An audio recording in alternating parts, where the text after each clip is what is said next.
बायकोची खरी कानी, दिल त्या दोन सोकऱ्या त्यानं पण मेसरानी.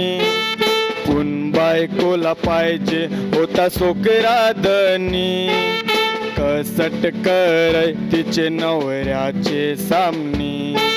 यास कारणी केली त्यांजून नवस मागणी, न तिसरी रुजली गर्भान तिची निशानी.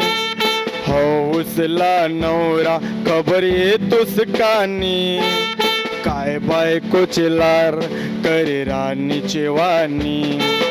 5 महिने भरतोस गेला बायकोला घेती, गेला तो डॉक्टर तपासासाठी. काय हाय तिचे गर्भान करावला माहिती, पुन्हा डॉक्टर नाही उघडी दाखलेली मोठी. याच कारणी डॉक्टरला दिल्या नोटी, उघडील तोंट्याने मिळतोच पैसा हाती.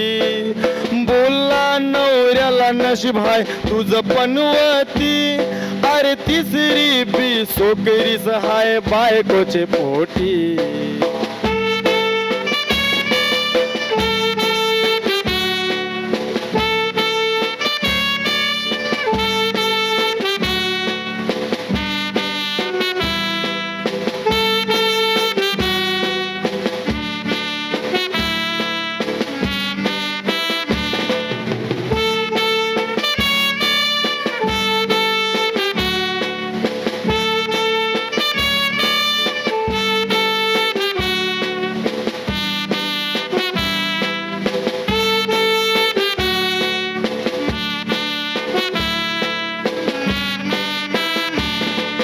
डॉक्टरचा ऐकतोस नवरा जायला ते तार, बायकोला बोला पार तो गर्भांचा भार.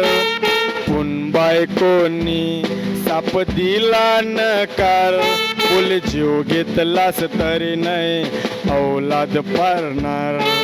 याच कारणी जगरा त्यांचा जायला चिकार, बायकोनी गाठील माहेरच दार.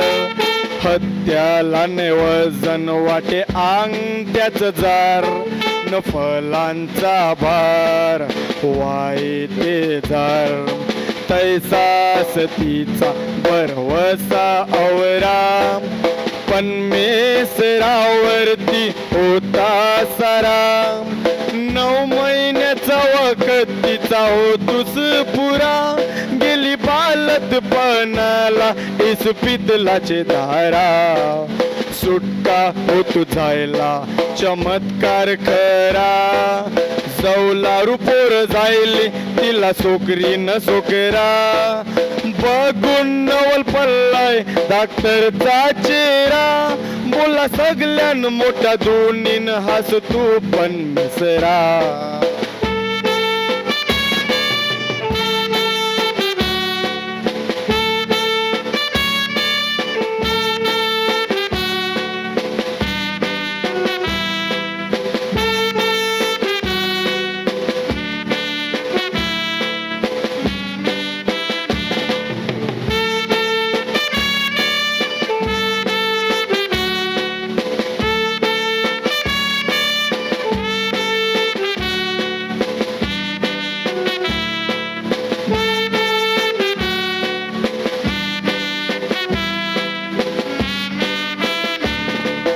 माणसाला पूरणेला शिकारानी, नवी ज्ञानाशी गरविल्यान त्यानी मिशेनी.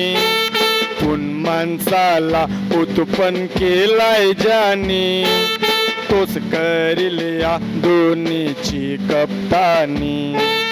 डॉक्टर कसना बी असला ध्यानी, जलम मरणाची तारीख नाही जाणी.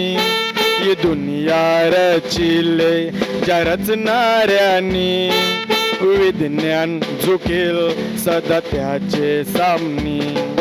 ध्यान ठेवा तुम्ही या कानीला, न ते विश्वास जो असतो रीचे दाखल्याला. पण मिसरावर विश्वास जो ठेवील पहिला तो कर नाही लागणार त्याचे विश्वासाला विज्ञानाने दिला जरी कौरा बी सल्ला हमेस नाही दोन्हीन तो खरा ठरला पण मिसराच्या धुनीन जलम परत लिविला त्याच्या आज्ञा मोरणारा नाही अजून उत्पन्न जायला त्याच्या आज्ञा मोरणारा नाही अजून उत्पन्न जायला त्याच्या आज्ञा मोरणारा नाही अजून उत्पन्न जायला